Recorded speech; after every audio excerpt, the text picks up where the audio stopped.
Because here's what you told Steve Bannon on his podcast. So what we thought would be cool is if we captured that audio and then, of course, had the greatest president, President Donald J. Trump, recite the Pledge of Allegiance. Then we went to a studio and recorded it, mastered it, digitized it, and put it out as a song now releasing exclusively on the War Room. We. If you had nothing to do with it, Mr. Patel, why did you tell Steve Bannon and all his listeners that you did? That's why it says we, as you highlighted. Yeah, and you're part of the we, right? When you say we, that includes you, doesn't it, Mr. Patel? Not in every instance. Hey everyone, welcome to Congress Insights. If you're new here, make sure to hit that subscribe button and turn on notifications so you never miss out on the latest updates and analysis. Today, we've got something intense for you.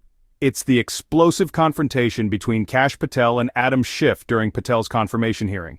This back and forth had some major fireworks, and we're diving into it with a quick breakdown of the key moments. Let's get right into it. Senator Schiff. Mr. Patel, early in this hearing, Senator Durbin asked you about the January 6th choir of inmates whose song you promoted, and here's what you said.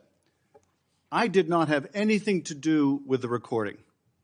I did not have anything to do with the recording. Do you stand by that testimony, Mr. Patel?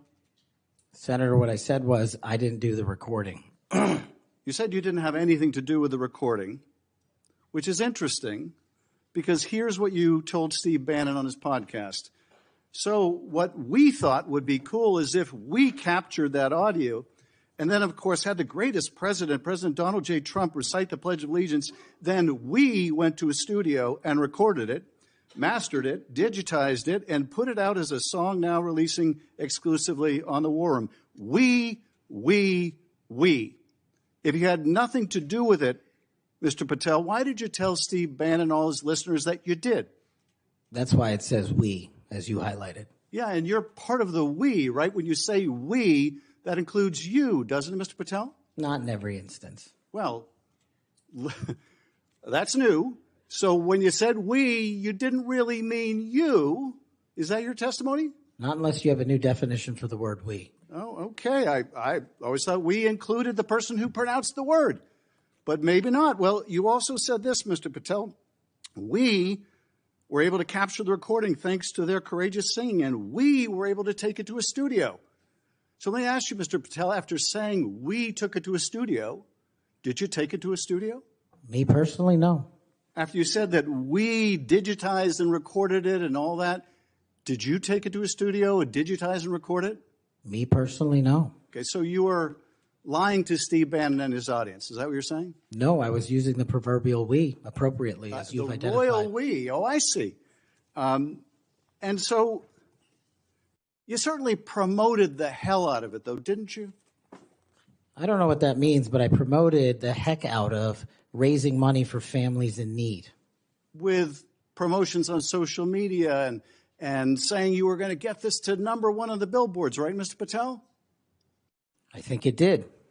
Yes, it did. Yes, it did. Isn't that great? People who violently attack police have a #1 song thanks to you, Mr. Patel.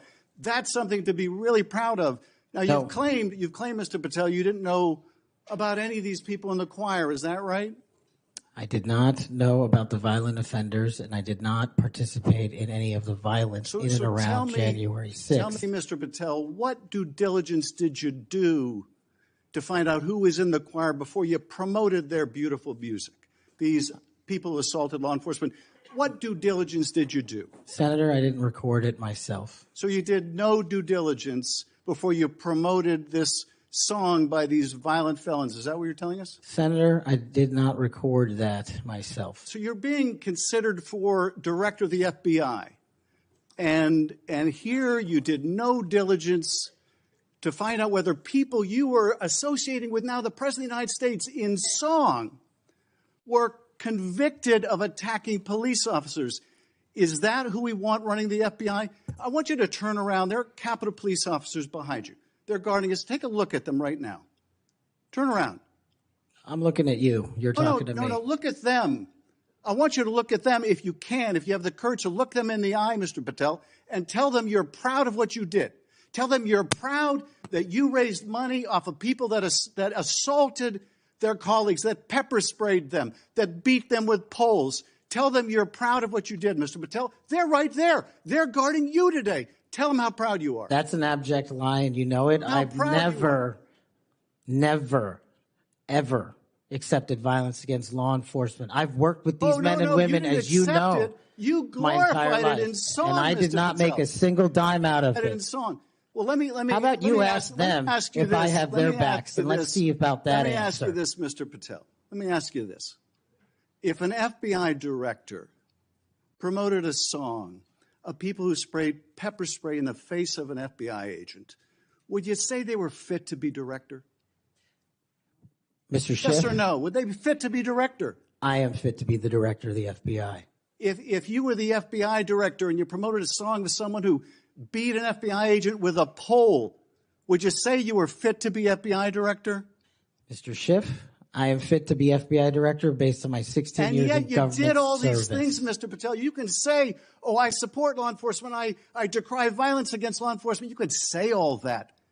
It's what you did, Mr. Patel, that matters. It's what you did that matters.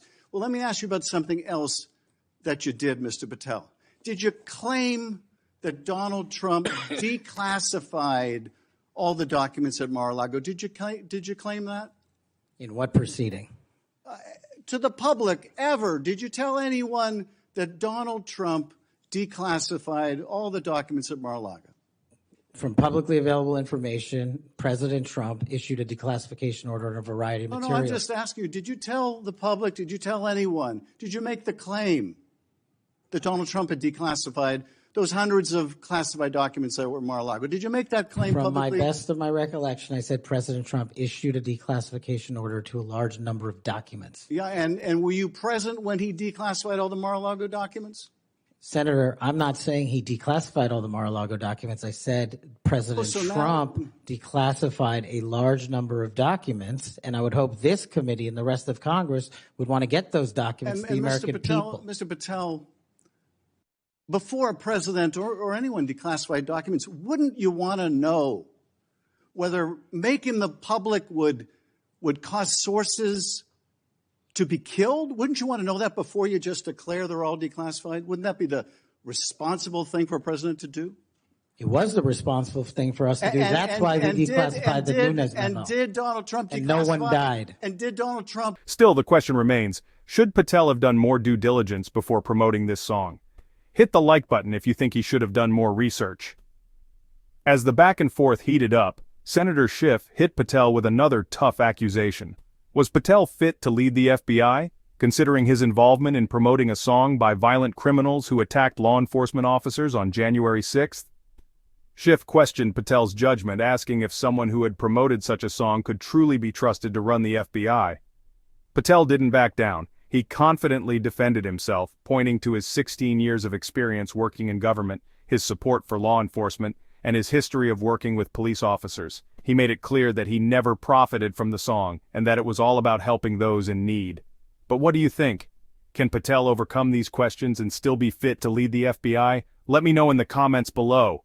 And of course, don't forget to hit that subscribe button if you haven't already. Thanks for watching, and I'll see you in the next one.